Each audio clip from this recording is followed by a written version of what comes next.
Alien parasites drop out of the night sky and scatter across the city, drifting through the streets in search of human hosts. Each one slips into a body through the ear, the nose, or the mouth, ready to take over the brain and turn an ordinary person into something else entirely. One of these creatures floats down into the bedroom of a teenage boy named Shinichi Izumi while he sleeps with headphones on. It tries to crawl into his ear first, but the headphones block the way, so it changes course and pushes toward his nose instead. The movement wakes him up, and half asleep, he swats the thing away, assuming it is just some stray bug. He sits up to stomp on it, but the creature darts forward and burrows straight into his arm. Panicking, Shinichi grabs his phone cord and wraps it around his arm like a tourniquet, trying to trap the invader before it can travel any further. His mother hears the commotion from her room and rushes in, and when she sees the cord cutting into his skin, she pulls it off without understanding what it was protecting against. That single act gives the parasite the opening it needs, and it finishes forcing its way inside. The next morning, Shinichi's arm feels off, but he brushes the feeling aside and heads to school like any other day. It does not take long before something clearly strange begins happening. During class, his arm stretches out on its own to pick up a pencil eraser from the floor without him meaning to move it. Later, during a basketball drill, the same arm pulls off an impossibly perfect shot, far beyond anything he could normally do. That evening, Shinichi sits down to search the internet, trying to find out why his hand keeps moving on its own. While he is scrolling through pages, an eye opens up out of nowhere in the palm of his hand. Stunned and a little horrified, he grabs a knife, working up the nerve to cut the thing open and find out what is happening to him. Before he can finish the cut, his hand twists into a rough, lopsided shape, almost like a small, deformed snake. Moments later, it settles into something a little less strange-looking. A mouth forms on his palm, an eye opens on one of his fingers, and his remaining fingers stretch and reshape themselves into tiny arms and legs for the creature now living inside his hand. Terrified, Shinichi begs it to give his real hand back, but the thing tells him plainly that it has already consumed every one of his original cells.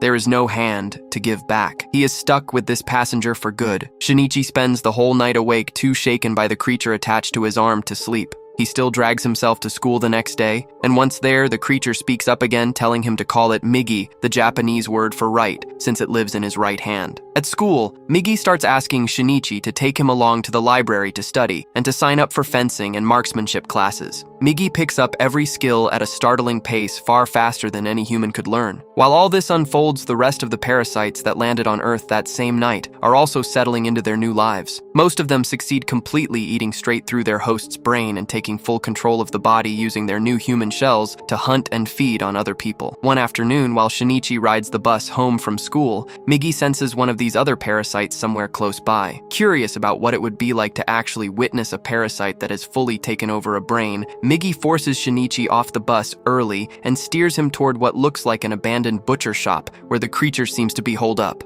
When they arrive, the front door is locked, but Migi spots another way in, and the two of them slip inside. Walking through the dark shop, Shinichi comes face to face with one of the strangest things he has ever seen. A creature with a human body and a head shaped like a misshapen popped piece of cauliflower hunched over and feeding on the leftover remains of a person. The moment it notices Shinichi, it shifts into a fully human appearance, and sensing Migi's presence inside him, it assumes Shinichi must be a fellow parasite, too casually offering him an arm to eat. It only takes a second for the creature to realize the truth: Shinichi is still alive and human, and only his hand belongs to one of its own kind. As soon as the butcher figure understands this, Migi picks up on the sudden surge of hostile intent and tells Shinichi to run immediately. Before he can get far, though, he is cornered, and Migi has no choice but to shift into a defensive stance, fully aware that if Shinichi dies, he dies along with him. The butcher creature slices off its own hand and offers Migi a deal, suggesting they split the boy between them as a shared meal. Migi takes a moment too long to answer, and the impatient creature abandons the offer and launches straight into an attack which Migi just barely manages to block. A flurry of tentacle strikes follows,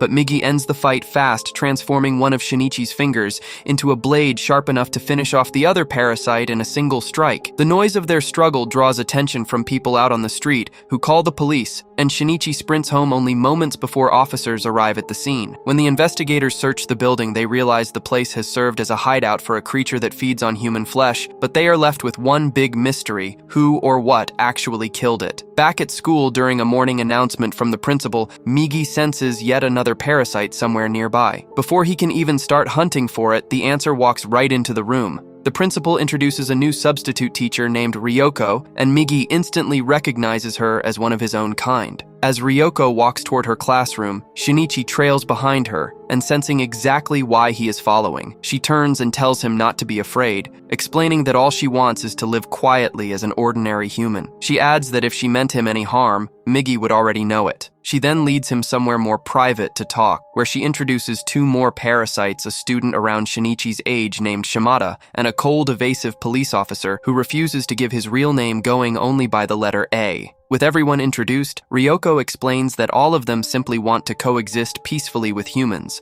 and that the smartest move is for everyone, parasites and Shinichi alike, to help keep each other hidden from the authorities. She then drops something even stranger. Through an experiment she runs on A, she discovers that she is somehow able to get pregnant, meaning she is currently growing an actual human child inside her. She wants to keep experimenting to understand exactly how that is possible, and more than that, to figure out what her larger purpose might be in this world. Hearing all of this, Shinichi flatly refuses to work with them, and Ryoko warns him calmly that if he won't help, the least he can do is stay out of their way, reminding him that she is currently standing inside a school full of students she could wipe out in an instant if he or Migi tried anything. As the three parasites leave, Migi quietly warns Shinichi to be especially careful around A, since he picks up on a clear and dangerous hostility radiating from him. After the meeting, Shinichi goes home and, fully aware now of what is lurking out there, begs his mother not to leave the house. She brushes him off, telling him he has been acting paranoid and strange ever since the accident with his arm, and the conversation turns into an argument that sends Shinichi storming off to school the next day. Later, walking home after class, Migi senses A closing in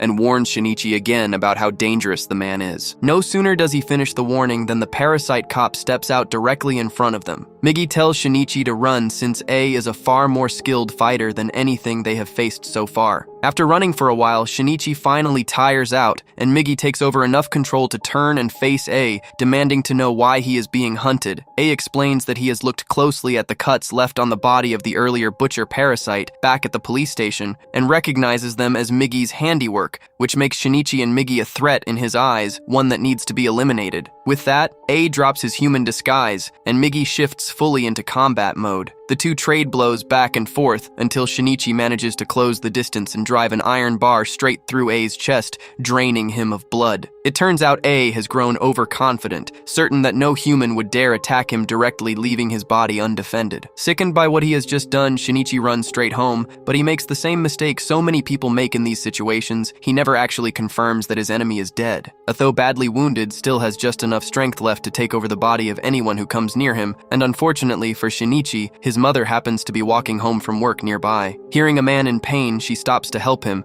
and ends up possessed in the process. That night, lying in bed, Migi senses a parasite slowly approaching the house and wakes Shinichi up to get ready. Shinichi grabs a knife and waits as Migi tracks the distance between them and whatever is coming, until finally the presence stops right outside the bedroom door. When Shinichi realizes the approaching parasite is wearing his own mother's body, he refuses to accept that she could actually be possessed and starts arguing with Migi, insisting he will not strike her. While the two of them are still caught up in the argument, A speaks through the mother's body and openly admits that he has taken her over completely. Still clinging to denial, Shinichi tells his mother he loves her and tries to apologize for their earlier fight. But as soon as he finishes, the parasite drives her hand straight through his chest and walks away, leaving him for dead. Alone with him, Migi detaches from his arm, crawls into the open wound, and uses his own cells to repair all of the damaged tissue inside. Hours later, Shinichi wakes up from a pool of his own blood and stumbles to the bathroom mirror, finding the wound completely sealed over. After surviving that night, Shinichi stops going to school altogether. Concerned, his close friend Satomi comes by to check on him, but he shuts her out and instead rushes straight to Ryoko's apartment. The moment she sees him, Ryoko brings up the dead officer's body the police have found, accusing Migi and Shinichi of killing A, but Migi cuts in and tells her everything that actually happened, asking if she knows where A might be now. Ryoko claims she has no idea, saying he simply vanished. Migi then asks why she ever introduced them in the first place, if she knew A could become a problem, and Ryoko admits with no real remorse that it was just one more experiment to her. Furious that his mother lost her life over something Ryoko treats so casually, Shinichi pulls a knife and lunges at her, but she calmly rises and half shifts into combat form, only to stop herself when she senses something has fundamentally changed in him. Rather than fight, she decides to walk away and simply watch how he develops from from here. Still consumed by rage, Shinichi hurls the knife at her as she leaves, but she catches it effortlessly, using strands of her own hair and flings it back, narrowly missing his face. Back home, Shinichi swears he will avenge his mother and starts roaming the city in search of A. While leaving a subway station one day, Migi suddenly picks up the presence of several parasites clustered together nearby. Following Migi's lead, Shinichi pushes through a crowd gathered for a political rally,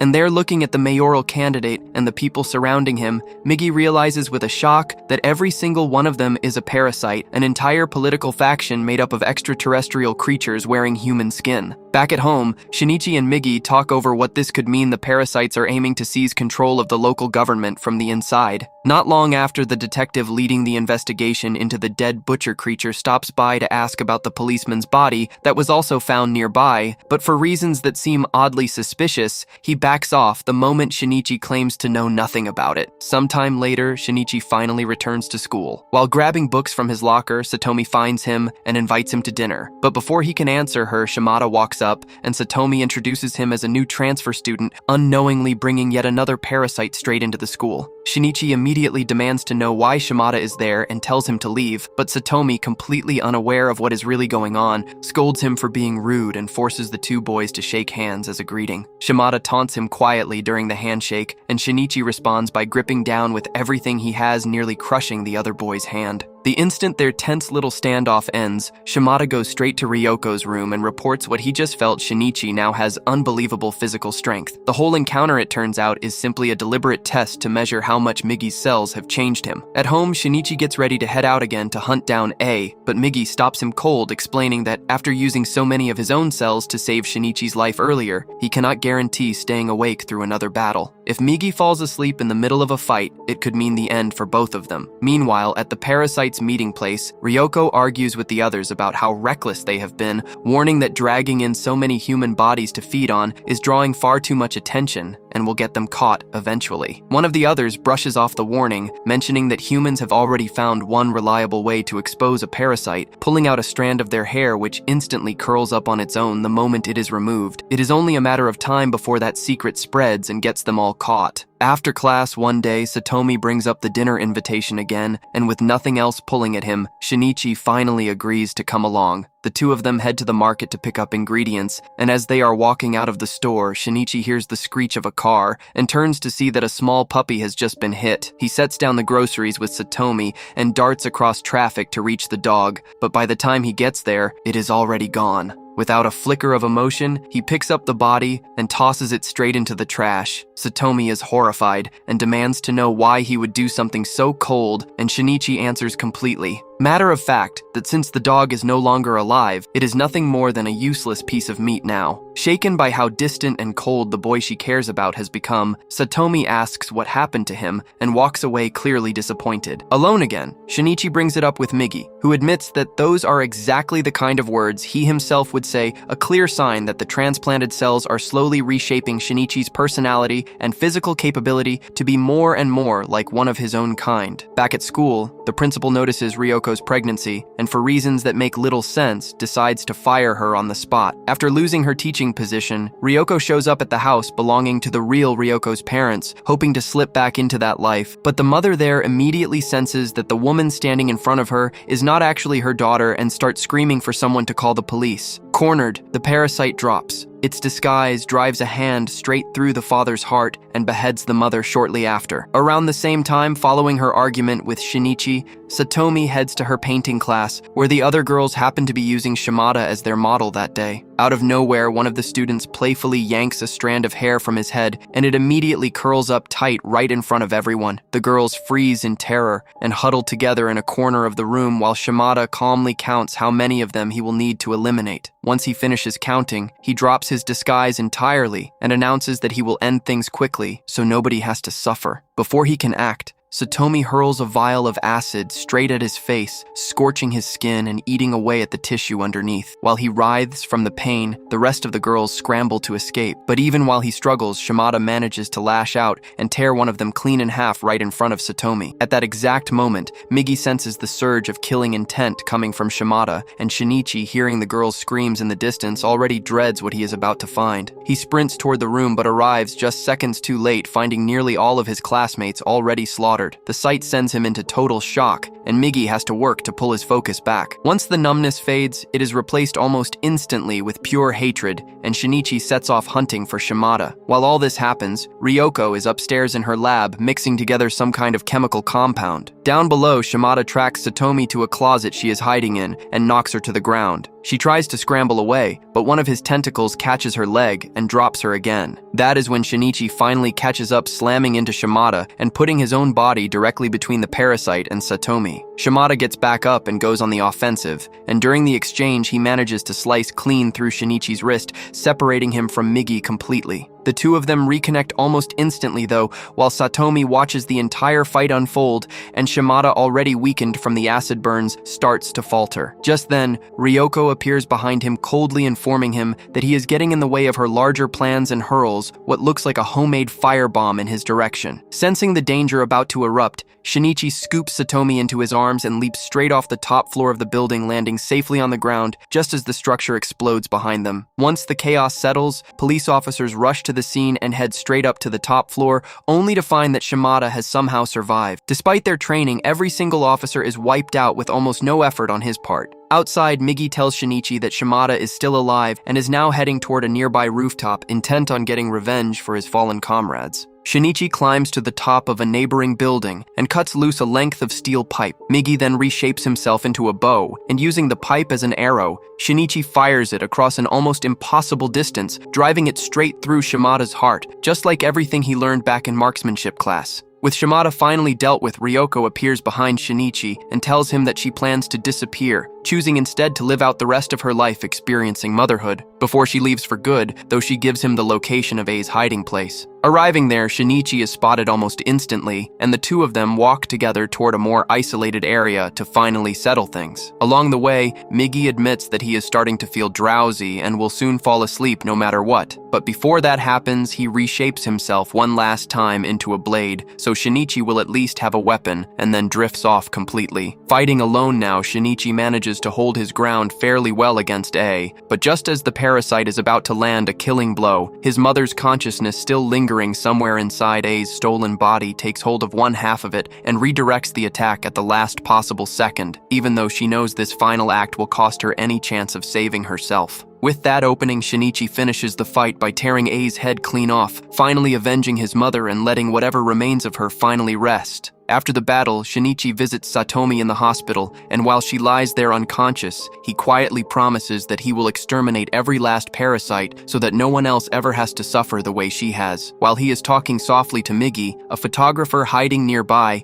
snaps several pictures of the two of them together unknowingly, capturing proof of his connection to the aliens. Around that same time, every single candidate from the political party made up of parasites wins their election, including the new mayor, giving them complete control over human law from the inside. With that victory secured, Goto, the leader of the parasites, finally understands the reason they were sent to this planet in the first place, to wipe out the human race entirely so the Earth itself can heal and thrive. And that is where the first part of Parasite comes to a close.